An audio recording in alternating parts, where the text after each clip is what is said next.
नमस्कार, मैं संजय बघेल और आप देख रहे हैं राष्ट्रवाद का विशेष कार्यक्रम चर्चा। और आज हमारे मेहमान हैं बालाघाट सिवनी के संसदीय क्षेत्र के सांसद ढाल सिंह बिसेन जी। बिसेन जी, आपका बहुत बहुत स्वागत है। धन्यवाद। आज हम चर्चा करेंगे आपकी राजनीतिक यात्रा, प्रदेश, जिले और देश की राजनीति का। तो डॉक्टर से कहते हैं नेतागिरी, कैसा रहा आपका सफर? देखिए, यह सफ़र है तो बहुत लंबा, इसलिए कि मेरी एक पृष्ठभूमि राजनीतिक रही है। मेरे जो कजिन ग्रैंडफादर थे श्री जागेश्वरनाथ जी बिसेन, ये उस समय पर प्रजा सोशलिस्ट पार्टी के चुनाव लड़ते थे।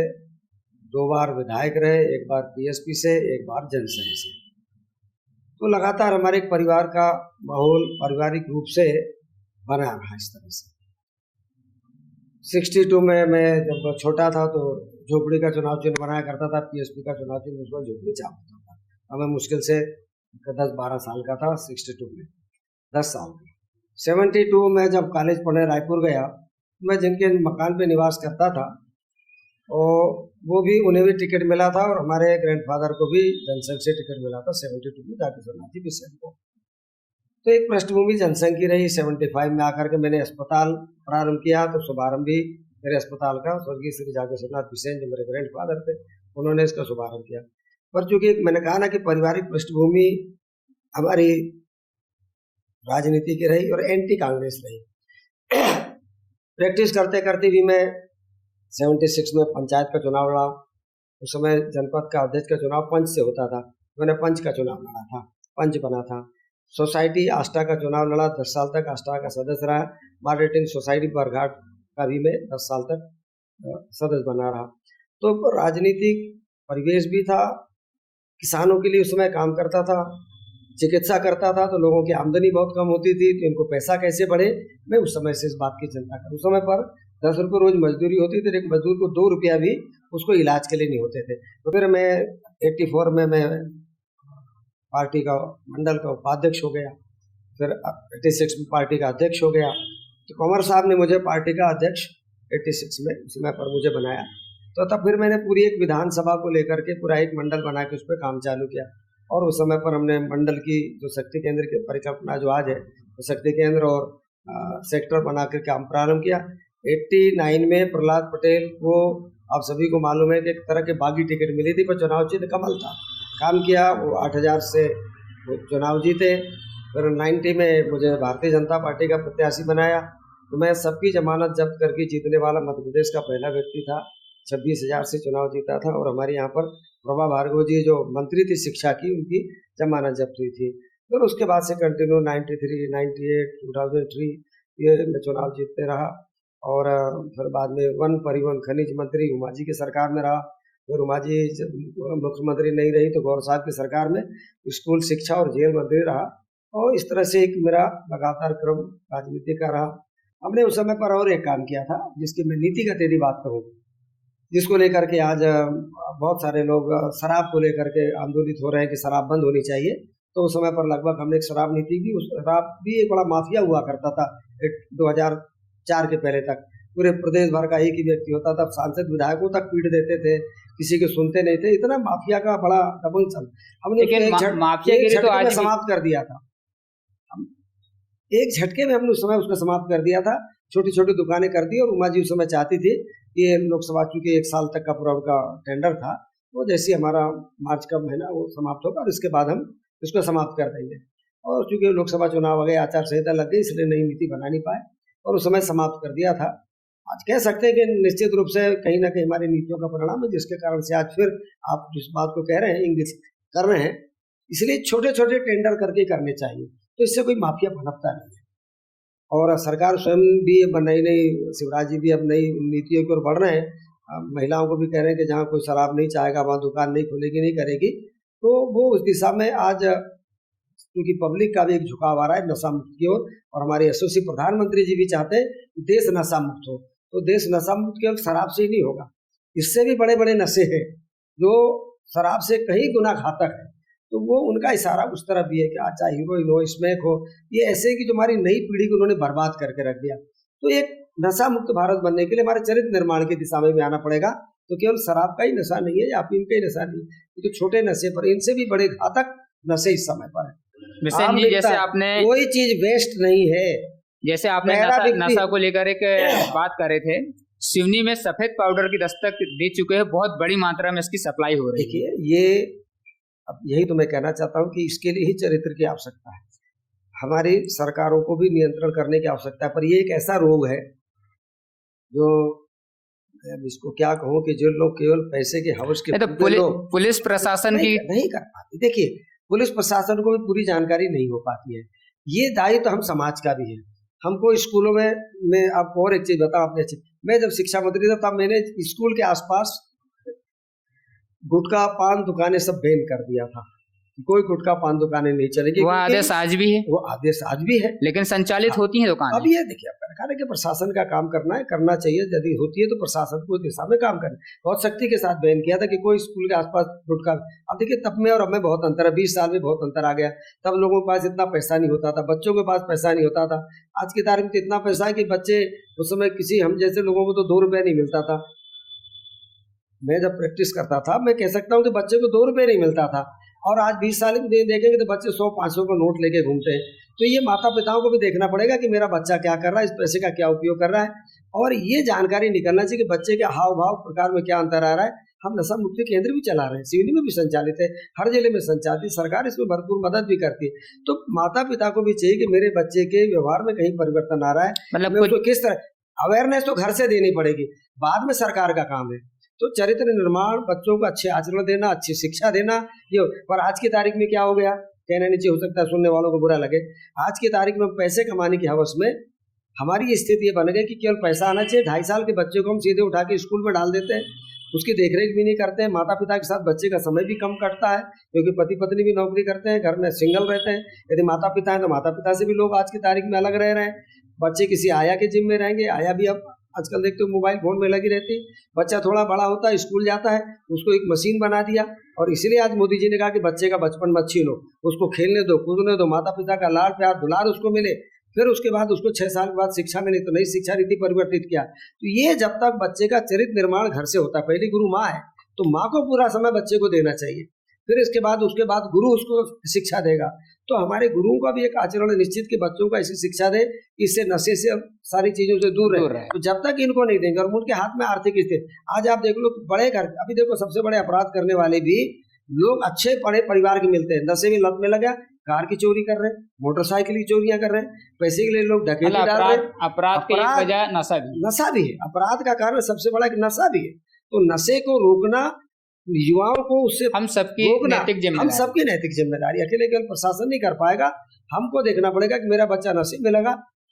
भाजपा हमेशा गोरक्षा को लेकर बात करती है, गोरक्षा को लेकर वोट भी मांगती है, लेकिन वर्तमान में देखा जाता है कि कांग्रेस सरकार में गौशाला बनाई, और अभी वर्तमान में रोडों पर पशु बैठे रहते हैं, गाय बैठे रहती है, इसके कारण कई बार दुर्घटना होती है, गौ माता भी हत्या हो जाती है, उनकी हत्या नहीं कहूँगा, एक्सीडेंट में मर जाती है। मैं कहूँगा जी कि इसमें दोष किसका है? भाई हम पार्टी में, हम सरकार में है, ठीक है, हम संस्कृति के पोषण है, गाय को माँ कहते हैं, पर जिसकी गाय है क्या उसकी माँ नहीं है, वो तो केवल उसका उपयोग कर रहा है। तो हम ही हमारे, फिर मैं कहूँगा ये हमारे ही केवल प्रशासन फिर लठ मारे, गाय जब्त करे, उनको गौशाला में ले जाए, ये नहीं।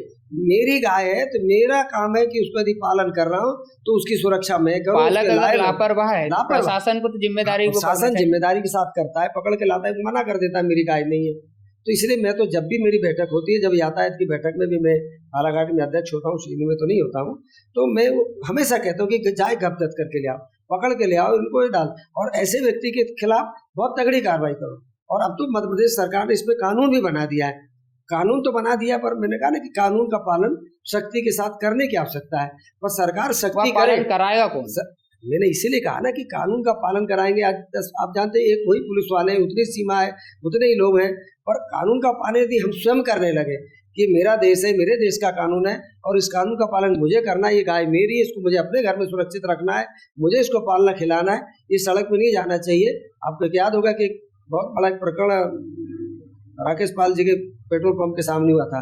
एक हमारे मालू परिवार का एक ही अकेला बेटा था, रात में बिजली लाइट गोल थी, एक सांड वहाँ बैठा हुआ था, और वो आकर के मोटरसाइकिल से टकरा गया। सांड काला था, उसको समझ भी नहीं आ पाया और वो खुद भी सांड भी मर गया, खुद भी मर गया। अकेले परिवार का जीवन चला गया।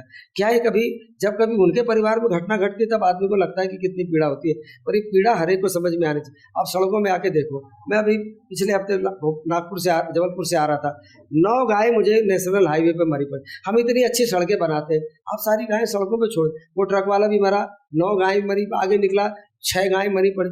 किसका दोष है? प्रारंभिक दोष हमारा है जो गाय पालता है। सरकार तो अपना पालन करेगी और ये सब छोड़ देते, हमें कौन देख रहा है? नहीं, ये मेरा कर्तव्य, मेरा बोध है, ये कर्तव्य पालन कराने का गौपालकों पशुपालकों पे अपना खुद का दायित्व होना चाहिए। उसके बाद फिर प्रशासन की जिम्मेदारी बनती है। और मैं निश्चित आपके माध्यम से कहूँगा, प्रशासन ने जब कानून बनाया तो उसका पालन भी सख्ती से कराना चाहिए। आपके सांसदीय कार्यकाल के 4 साल हो चुके हैं, आपकी उपलब्धियां क्या हैं? उपलब्धियां की तो बहुत लंबी लिस्ट है, मैं आपको बताना चाहूँ। यदि आप केवल सिवनी में देखना चाहें तो आप देखिए, सिवनी का एक सबसे बड़ा हमारा 10 साल से सिवनी से मोहगांव से खवासा तक का एक रोड आपका अटका हुआ था, आप सभी जानते हैं। और किसने अटकाया था आपको ये भी पता है, जानबूझ के कोर्ट में केस लगे, अटका दिया, एनवायरनमेंट का मामला बता के सब करके। और बल्कि जब सरकार आगे, मैं सांसद भी बन गया, तब भी अटकाने का प्रयास हुआ था कि जमीन ना दी जाए, फॉरेस्ट का लैंड ना मिल सके। पर धन्यवाद देना चाहूँगा हमारे देश के यशस्वी प्रधानमंत्री जी को और गडकरी जी को और वन मंत्रालय को। ये सारी अनुमति की प्राप्ति के बाद तत्काल हमको मिला। और ये हमारा साउंड प्रूफ, ये जो सड़क हमारी मोहगांव से लेके खवासा तक जो NH7 थी, आज 44 है, इसको बना के देने, ये एशिया की पहली सड़क है जो जंगल के अंदर से नेशनल कॉरिडोर के आपके पेज कॉरिडोर के अंदर से गुजरती है, जो साउंड प्रूफ है और आपका लाइट प्रूफ है। और जानवरों के ऊपर किसी तरह का लाइट नहीं जाता, नीचे से पूरे जानवर, शेर, तेंदुआ, चीते, भालू, जितने पक्षी निकलते हैं, विचरण करते हैं, और ऊपर से हमारा जाता है। तो एशिया का पहला मार्ग है जो सिवनी जिले में बनाने में हमने इसको केवल 2.5-3 साल के अंदर में कंप्लीट कर, कोरोना के काल में भी कंप्लीट करने का प्रयास किया। तो इसलिए धन्यवाद मोदी जी को और गडकरी जी दूंगा, जिन्होंने कम समय में इसको काम को करके दे दिया। ऐसे ही रेल का काम 2004 के समय जब अटल जी की सरकार थी, उस समय पर उन्होंने कहा था कि सभी नैरो गेज को ब्रॉड गेज में परिवर्तित करेंगे। पर अटल जी ने उसका टारगेट 2012 तक दिया था, पर 4 के बाद वो प्रधानमंत्री नहीं रहे। 2014 तक भी आपको मालूम है किसकी सरकार थी, बहुत काम नहीं हुआ, छोटा मोटा बजट मिलता था। मोदी जी जब आए तब इन्होंने रेल विभाग को मूल बजट में लिया, और जब बजट देना चालू किया तो सौभाग्य मेरा रहा कि उस समय पर मैं मंत्री बना, यहाँ का सांसद बना, और हमने इसको गति देना चालू किया। अन्यथा आपको ये भी पता है कि काम तो 17 में चालू हो गया था, टेंडर हो गया था, पर वो 3 टेंडर ऐसे थे बालाघाट के, एक था हमारा समनापुर से लामटा वाला, ये सिवनी से हमारा चौरई तक वाला, यानी आपके भूमा से चौरई तक का पार, और तीसरा था हमारे मंडला वाला। तो वो ठेकेदार किस कारण से भी थे, उसने आत्महत्या कर ली थी, जो मुझे जानकारी मिली, तो उसके कारण से काम रुका पड़ा था। 2019 में सांसद बनने के बाद हमने इसकी चिंता करी, उसी बीच में कोरोना आ गया। कोरोना के चलते भी इस काम को पीछे हम लगे रहे, उस समय बारिश भी खूब हो रही थी, अर्थवर्क आया, उन सब के बावजूद भी 2023 में हमने रेल को बना करके, समय अवधि बहुत पहले पूरी हो चुकी थी। समय अवधि पहले कहा ना कि पहले पूरी हो चुकी थी, काम नहीं हो पाया था, पर जैसे बनने के बाद उसकी गति लाई। अगर रेल लाइन का श्रेय आपको जाता है तो लेट लतीफी के श्रेय किसको जाता है?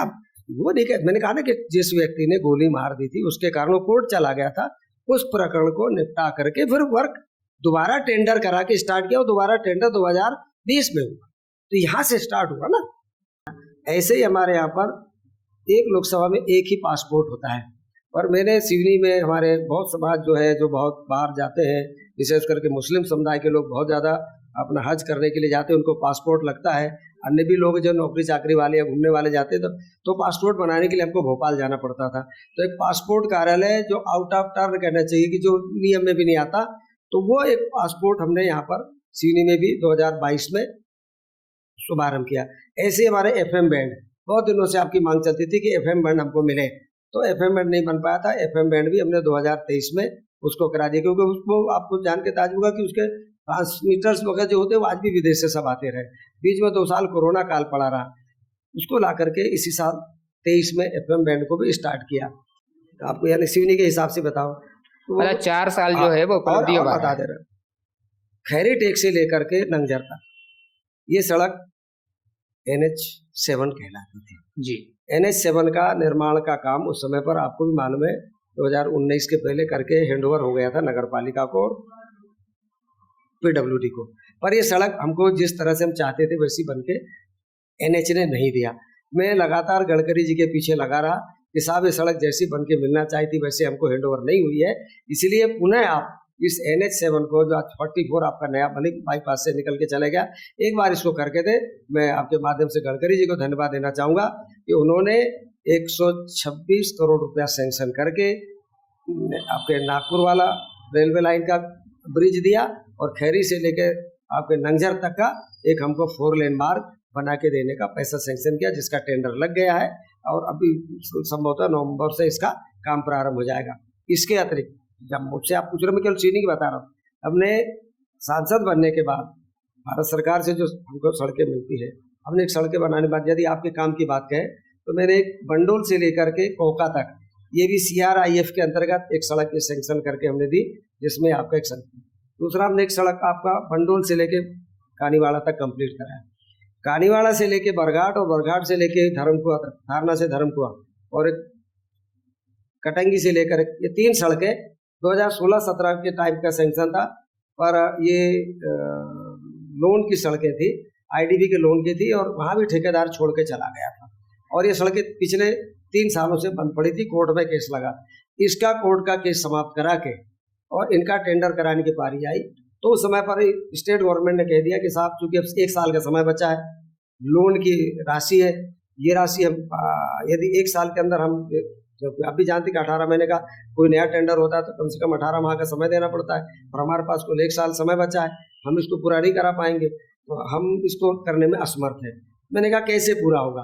तो उन्होंने कहा कि साहब जब तक भारत सरकार का वित्त विभाग अनुमति नहीं देगा हम इसको नहीं कर। मैंने भारत सरकार के वित्त विभाग से अनुमति करा के इन तीनों सड़कों को पूरा कराने का काम किया, अनुमति दिलाई, 1 साल का एक्सटेंशन दिया, तब ये 3 सड़कें बनी। ऐसे फिर एक सड़क हमने जेवनारा से लेके गंगीरवा कराया, गंगीरवा से गोपालगंज तक किया। तो इस तरह से एक सड़कों का चारों तरफ जाल किया और एक सड़क और गोपालगंज से फुलारा स्वीकृत हो गई, जिसका आगे पीछे काम चालू होने वाला है।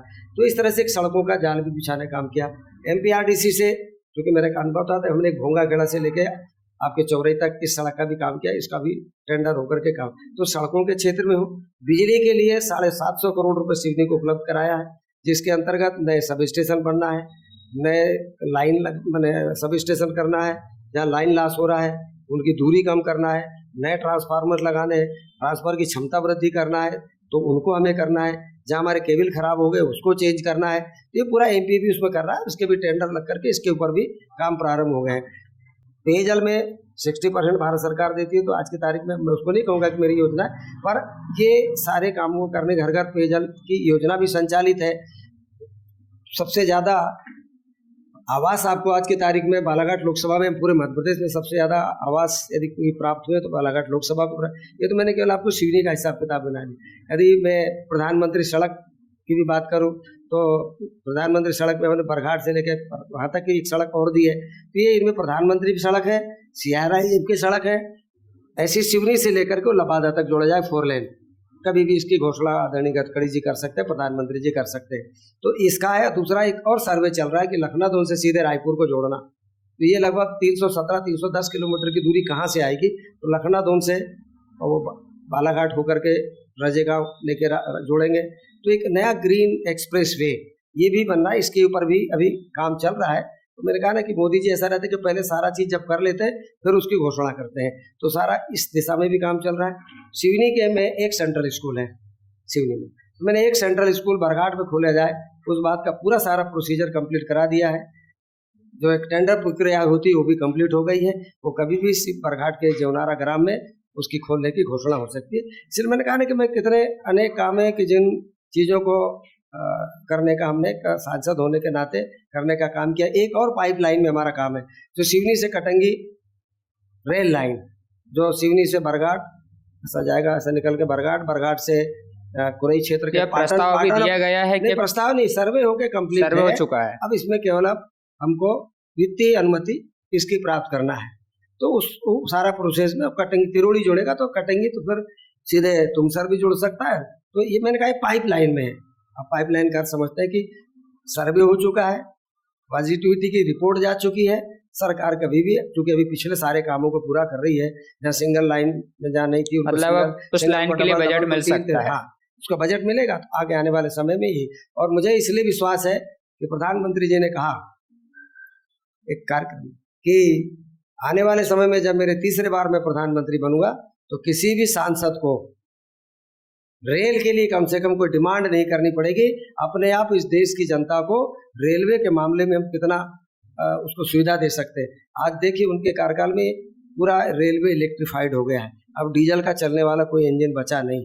तो देश को ग्रीन एनर्जी से करने की दिशा में ये भी बहुत बड़ा काम हुआ है। और भारत सरकार के सहयोग से आप भी देखते हो कि घरों में जितने सोलर लाइट दिख रहे हैं, ये भारत सरकार की योजना है जिसके अंतर्गत सब्सिडी दी जाती है कि हम बिजली सूर्य से कैसे लें और जो हमें कोयले से और होने वाले उत्सर्जन से जो हमको कार्बन डाइऑक्साइड का और अन्य जो ग्लोबल वार्मिंग का जो खतरा है उसे बचाने के लिए सोलर पे जा रहे हैं। तो भारत सरकार सब दिशा में काम कर रही है। तो जो एक काम और हमने आपका किया, शिवनी का ही बता रहे, संस्कृति के ऊपर यदि भगवान राम का मंदिर यदि अयोध्या में बन रहा है, यदि हमारे मुख्यमंत्री जी ने उज्जैन में बनाया है, तो मैं कह सकता हूँ कि बरघाट में मुझे सौभाग्य मिला माँ काली की कृपा से कि बरघाट के आष्टा का जो काली मंदिर है, जो आप इतिहास में पढ़ते हैं, स्मारक पुरातन जो ASI का है, उसका भी जीर्णोद्धार होने का मैंने भी 3 दिन पहले भूमि पूजन किया। और ये पैसा तो 1 साल पहले सैंक्शन हो गया था, पर ठेकेदार उपलब्ध नहीं होने का कारण अब विभाग उसको काम कर रहा है। अभी मैंने 6 तारीख में जन्माष्टमी के दिन उसका भूमि पूजन करके उसके कामों का शुभारंभ करने का काम किया है। तो आष्टा का मंदिर जो हमारी पुरातत्व का और संस्कृति का प्रतीक है, उसको भी करने का काम आपकी बड़ी योजनाओं में रेलवे है। रेलवे का आपने लगभग जब भी काम चला समय समय पर निरीक्षण किया। पहले आपने कहा कि गुणवत्ता से कोई समझौता नहीं किया जाएगा और बाद में फिर उसी रेलवे लाइन पर भ्रष्टाचार के आरोप लगाए, जिसकी एक शिकायत भी आपने की। कि जब मेरे पास कोई शिकायत आती है, देखो मैं तो इंजीनियर हूं नहीं, आपने कहा, आप ही नहीं कहा कि साहब काम गड़बड़ चल रहा है, फला चल रहा है, मैं शिकायत करते रहा, भाई गुणवत्ता से काम करा। काम कराने की जिम्मेदारी विभाग की है मेरी, वो तो विभाग के तो विभाग काम कराएगा। आपके द्वारा जो शिकायत की गई उस पर अभी तक क्या कार्रवाई हुई? जांच चल रही है, जांच चल रही है, जांच जारी। आपने देखा होगा अधिकारी उस समय के हटा दिए गए, उनके खिलाफ कार्रवाई भी चल रही है। लावड़कर इंजीनियर जो थे उनके ट्रांसफर उनको हटाने को लेकर आपने एक मांग की थी, पत्र लिखे थे, लेकिन अभी तक वो हटाए नहीं गए। उन्होंने कहा कि अलावनकर यहाँ से चले गए, जिनके खिलाफ शिकायत थी सबसे ज्यादा, जिसके आप शिकायत करते थे। ऐसा नहीं है श्रीमान जी, हटा दिए गए, दूसरे इंजीनियर आ गए, दूसरे CA आ गए, सारा विभाग चेंज हो गया। और अमृत योजना में अंतर्गत मैं और बता दूं कि जो हमारा पुराना सेंक्शन था रेलवे स्टेशन, उसमें ये देखिए सतत चलने वाली प्रक्रिया, काम के चलते में गुणवत्ता भी ठीक करने का जिम्मेदारी उनकी है। अमृत भारत के अंतर्गत जब स्टेशन सिवनी भी आया, बालाघाट भी बाद में लिया गया, तो सिवनी आया, तो सिवनी में आप देखो कि अभी दक्षिण में एक हमारा स्टेशन था, उसको भी विस्तारित किया और एक नया स्टेशन आपने उत्तर तरफ में आपने देखा होगा मठ मंदिर की तरफ, वहां भी बनने का काम। अभी पूरा बहुत सारा काम बाकी है, समाप्त नहीं हुआ। ये तो केवल रेल आपकी ट्रेन चालू करी है, काम समाप्त नहीं हुआ है, अभी काम बहुत है। और आप देख लीजिए, जब रेल की बात कर रहे हैं, किसी ने डिमांड नहीं करी थी यहाँ पर आपके रैक पॉइंट की। हमारे यहाँ पर जो रेक लगता था वो छिंदवाड़ा से आता था, चाहे खाद आए, बीज आए, लोहा आए, सीमेंट आए, जो भी आए, या जब बालाघाट से लेना पड़ता था, या नैनपुर आपके जबलपुर से लेना पड़ता था, या नरसिंहपुर से लेना पड़ता था। तो मेरे ध्यान में आया कि ये इतना बड़ा व्यवसाय चलता है, FCI का चलता है, हमारे गवर्नमेंट के खाद का चलता है, फर्टिलाइजर का चलता है। तो फिर मैंने सारे लोगों की बैठक करा के उनसे चर्चा करी, और आप ताजुब करेंगे कि जब मैंने जिस तरह का उसका अधिकारियों के साथ बैठाला और अधिकारियों के सामने जो जानकारी आई, तो विदिन 15 डेज उन्होंने रेक पॉइंट सैंक्शन किया और सबसे पहले आपको रेक पॉइंट बन के मिला। ठीक है, ठेकेदार काम करता है, कम ज्यादा काम करता है, बारिश भी खूब हो रही थी, मैं उससे भी इनकार नहीं करता, पर यदि गुणवत्ता पे बार बार आप शिकायत करते हैं तो मैं आप ही की शिकायत को आगे भेजता हूँ कि यदि काम ठीक नहीं हो, जांच हो, अंततः फिर मिली भगत का आप ही लोग चार्ज लगाते हैं। एक आरोप हमेशा आप पर लगता रहता है कि ढाल सिंह बिसेन हमेशा दागियों और विवादित लोगों से घिरे हुए रहते हैं, जिसमें से दो उदाहरण है। मैं 2 उदाहरण दे रहा हूँ। संजू मिश्रा जी जो आपके सांसद प्रतिनिधि हैं, और एक दिलीप अग्रवाल जी, एक पर छिंदवाड़ा कोर्ट से बकाया सजा हो चुकी है उन्हें, और एक वर्तमान में जमानत में बाहर है, दिलीप अग्रवाल जी। इन्होंने किसी सचिव को धमकाने को लेकर तो ये मेरे प्रतिनिधि बनाए जाने की बात है, पहले के विषय नहीं है। लेकिन जिसको आप कह रहे हो, पर आप ये भी देख लीजिए, ये आरोप हम नहीं लगा रहे हैं, पॉलिटिकल आरोप है जी, पॉलिटिकल आरोप है। मेरे दिलीप अग्रवाल से बचपन के संबंध है, बता वो कभी इस तरह का ना किसी तरह उसके खिलाफ कोई मामले जब इस तरह के आरोप आए या मतलब कि जब दोष सिद्ध हो चुका है तो उसके बाद हटाने की प्रक्रिया किस में दोष सिद्ध हुआ है? संजू मिश्रा जी के ऊपर छिंदवाड़ा कोर्ट ने आरोप सिद्ध कर चुकी है अपहरण के मामले। आप ऐसे कह रहे हो, कितने विधायक सांसद आज भी मंत्री बने पड़े, आप तब तो किसी भी बात नहीं करते। और आपका वो राहुल गांधी बेल पे है, आप तो उस पर नहीं कहोगे कि आप बेल पे कैसे नहीं, उनकी तो संसदीय के अंदर कैसे उनकी तो संसदीय सदस्यता खत्म भी कर दी गई थी। आप समझ सकते हैं ना, उतने बड़े अपराधी नहीं है जिसकी आप बात कर रहे हो। कोई आदमी अपने किसी बात के लिए कोई चीज, अभी आपके छोटे मोटे विवादों को लेकर उसको अपराधी बता दो, इसने गुंडागर्दी की गलती, कोर्ट उसको सजा देगा ना। जिस दिन कोर्ट सजा देगा मैं उस दिन बात करूंगा। आज उन कोर्ट ने कोई सजा नहीं दी है। संजू मिश्रा जी करने वाले लोग छिंदवाड़ा कोर्ट से, तो कोर्ट से सजा होगी तभी बाहर कैसे है? जेल में, हाई कोर्ट से। जिस दिन जेल में जाएगा उस दिन मेरा प्रतिनिधि नहीं रहेगा। गलत कह रहा। हाई कोर्ट से सजा हुई तो आज बाहर कैसे? हाई कोर्ट से जमानत पे है। जमानत पे है ना, तो राहुल गांधी भी जमानत पे है। तो आप ऐसा नहीं कह सकते, फिर वो सांसद का भी चुनाव भी लड़ेंगे। वो तो ऐसा नहीं भाई, जब दोष सिद्ध हो जाएगा उस दिन वो किसी चीज पे नहीं रह पाएंगे। मैं इतना कह, और केवल इन्हीं दो लोगों को लगता रही चाहिए इतने, बाकी मेरे अन्य प्रतिनिधि तब तो आपने कहीं बात नहीं की, जो सारे ठीक लोग ये भी अच्छे काम करने वाले हैं, राजनीतिक क्षेत्र में काम करते हैं, तो आरोप प्रत्यारोप लगते हैं। कितने विधायक सांसद हैं जो 10-10, 15-15 केस जिनके ऊपर लगे हुए वो भी चुनाव लड़ते हैं। तो क्या सरकार रोक दे रही क्या उनको? मैं इनको मेरा दूसरा सवाल है, महंगाई पर क्या कहना चाहेंगे? क्योंकि इसके पहले जब कांग्रेस की सरकार हुआ करती थी, भाजपा हमेशा सड़कों पर उतरकर महंगाई पर बहुत विरोध करती थी। बिल्कुल सही बात है, वर्तमान में महंगाई के खिलाफ हम थे, और हम आज कह सकते हैं कि आज जिस तरह से भारत में मोदी जी के नेतृत्व में आज जो महंगाई की दर है, जरा देख लीजिए बाकी देशों की क्या हालत है। और मोदी जी के कोरोना लगने के बाद भी आज हमारा जो ग्रोथ रेट है 8.6 के लगभग है। अमेरिका और चाइना जैसे लोग 2 और 3 पॉइंट में अटके पड़े। ये तो बताया गया है। वो गैस महंगी हो गई 1100 की, क्यों?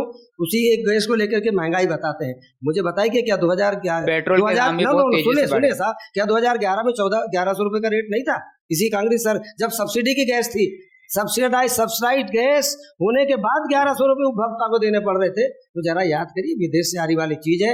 और पिछला इन लोगों ने जो पाप किया था गैस के या पेट्रोल के रेट ना बढ़ा के, अपना रेट नहीं बढ़ाया, और उन्होंने बॉन्ड दिए, और बॉन्ड दे करके वो बॉन्ड का भुगतान 40,000 करोड़ का जो उन्होंने बॉन्ड देकर के गैस और पेट्रोल के रेट नहीं बढ़ाए, और बॉन्ड का पैसा उन्होंने कहा कि भाई इसके माध्यम से आप करना। आज वो 40,000 करोड़ का 1,40,000 करोड़ से ज्यादा का भुगतान इसी मोदी जी की सरकार को करना पड़ रहा है। पैसा किसका है? उन गरीब लोगों का जिन्होंने बॉन्ड में पैसे लिए थे। आज वो पैसा कौन लौटाएगा? वही सब। भाजपा शासन में 200 रुपए किलो तक टमाटर बिका है। यार ये ऐसी फालतू की चीजों का आप लेकर के आते हो। महंगाई के मुद्दे पर अगर अपन चर्चा करते हैं, एक तरफ आप 200 पेट्रोल, डीजल, सुन लीजिए, मान लीजिए भाई 200 रुपए का टमाटर, जिस दिन 2 रुपए किलो का टमाटर बिकता है, कि उस दिन आप उस किसान को देके जाते हो क्या? ये मांग और पूर्ति पे निर्भर करता है। किसान ये तात्कालिक चीज है कि आज पैदा हो गई तो सस्ती हो जाती है, कल कम हो गई तो महंगी हो जाती है। तो जनता के लिए कहना चाहूंगा भाई, जिस दिन आपको 200 रुपए का रेट हो जाए तो 10-5 दिन खाना बंद कर दो आप। पर इस बात के लिए आप सरकार गिरा दोगे, सरकार के खिलाफ चले जाओगे। उस किसान को इसके पहले भी प्याज के भाव नहीं, आप मेरी बात सुनिए। 200 रुपए की आप बात कर रहे हो। आज प्याज किसान का जब 2 रुपए रेट होता है तो उस दिन आप 50 रुपए रेट देते हो क्या उसको? आप कांग्रेस सरकार प्याज के रेट पर भी गिरी। हमेशा कांग्रेस नैरेटिव सेट करती महंगाई का। अरे इसके जमाने की महंगाई को तो देख लो, जब पिक्चरें मना करती थी, हाय हाय ये महंगाई कहाँ से आई है, महंगाई डायन मार जाता है, कितने गाने चलते थे साहब। ये कांग्रेस हमेशा इस तरह के एक अस्थायी चीज को स्थायी बना दिया आपने। कितने दिन 200 रुपए किलो टमाटर बिका, और आज जब उसी किसान का 20 रुपए किलो टमाटर बिक रहा है, आप दे रहे हो कि उसको 50 रुपए, उस किसान की लागत नहीं निकलती। आप उसी किसान के लिए पेट्रोल, डीजल और गैस पर क्या कहेंगे? तो सही है, आज के तारीख में सरकार जितना सहायता दे सकती देने का काम कर रही है। आज आपको गैस, आपको मालूम है यहाँ की नहीं है, और एक समय यह था कि गैस किसको मिलती थी जरा बताना। एक समय होता था कि केवल गैस सांसदों के कोटे से मिलती थी शहर के अंदर में। 400-450 रुपए की गैस मैंने 7,500 में खरीदी 84 में। 450 रुपए का गैस का कनेक्शन मिलता था, केवल शहर के लोगों को मिलता था, गांव के लोगों को नहीं मिलता था। मैं डॉक्टर तो आया था, मेरे को शिविर में किसी के घर का पता दे करके यहाँ लेकर के गैस लेनी पड़ी थी। एमएलए बनने के बाद भी 7,500। आज तो मोदी जी जब अटल जी जब आए तब तहसील स्तर पे गैस के, कांग्रेस के राज में कोटा होता था सांसद के पास, वो देता था तब गैस मिलती थी शहर को। अटल जी आए तहसील स्तर की गैस बनी, और मोदी जी आए तो घर घर गैस फ्री में देने का काम किया। जब इतनी बड़ी संख्या, इतनी बड़ी आपूर्ति करने का विषय है, और आज उसके बावजूद भी क्या वही महंगाई, वही दिन है क्या जो 20 साल पहले का रेट आज भी चाहिए आपको? आपकी मजदूरी बढ़ गई, सब बढ़ गया, व्यवसाय। ये एक अनावश्यक कांग्रेस नैरेटिव सेट करती है, और उसमें भी 1100 का भी मोदी जी ने 200 रुपये कम किया, उज्ज्वला वालों का और 200 रुपये उनका कम हो गया।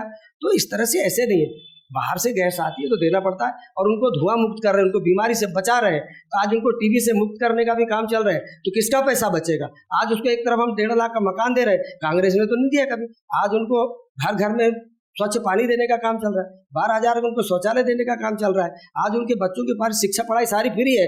तो इतना सारा फ्री किया, और एक केवल गैस का रेट 900 रुपये दिखा तो उसी का हल्ला बचा के करे। जीवन में कभी कांग्रेस ने नहीं किया, छोटी सी चीज कभी जीवन में कांग्रेस ने नहीं किया, ध्यान रखना। एक छोटी सी चीज पूछना चाहता हूँ, सरकार 12,000 रुपए में शौचालय बनवाने के लिए आम नागरिक को, हितग्राही को देती है, क्या 12,000 में शौचालय बन जाता है? फिर आप वही कहेंगे कि 1.5 लाख में मकान बन जाता है क्या? आप बताइए। एक छोटा सरकार, ये सरकार की तरफ से, सरकार थोड़ा सा ध्यान मदद है, ये मैं थोड़ा सा ध्यान आकर्षित मदद है उसके लिए। केवलारी क्षेत्र में, जनपद पंचायत केवलारी के अंतर्गत, मुझे वहाँ की चर्चा ना करें, नहीं, मैं सरकारी आंकड़े के हिसाब से बता रहा हूँ कि जिस हितग्राही को आप 12,000 में शौचालय निर्माण कराने की बात कर रहे हैं, केवलारी जनपद के अंदर 3 लाख में शौचालय बना। अब अगर इस आंकड़ा को देखा जाए, पूछिए ना, देखिए कायदे से जिसको पैसा दिया जाता है उसको खुद को निर्माण करना चाहिए। वो खुद भी दूसरे ठेकेदारों को दे देता है, दूसरे को दे देता है, काम करते नहीं है। कितने लोगों को शौचालय बना के देने का भी काम किया।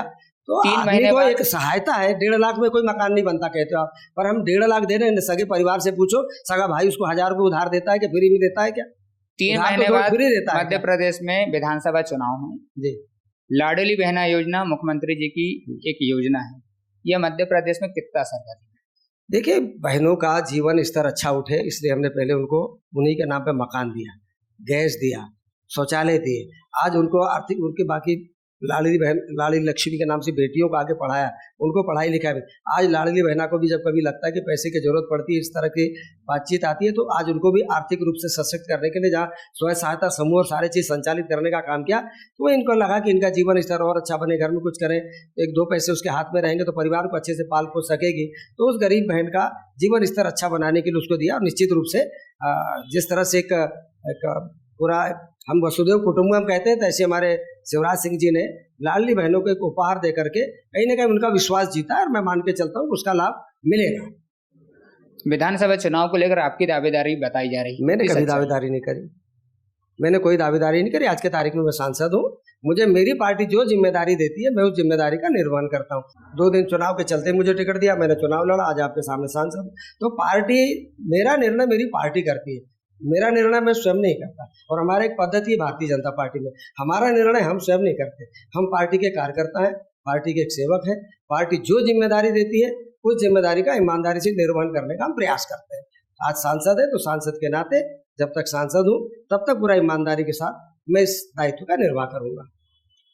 तो आप देख रहे थे ढाल सिंह बिसेन जी को, जिन्होंने बड़ी बेबाकी से अपने सवालों का जवाब दिया। आगे भी हम इसी तरह मिलते रहेंगे अगले वीडियो के साथ। जब तक हमें दीजिए इजाजत, नमस्कार।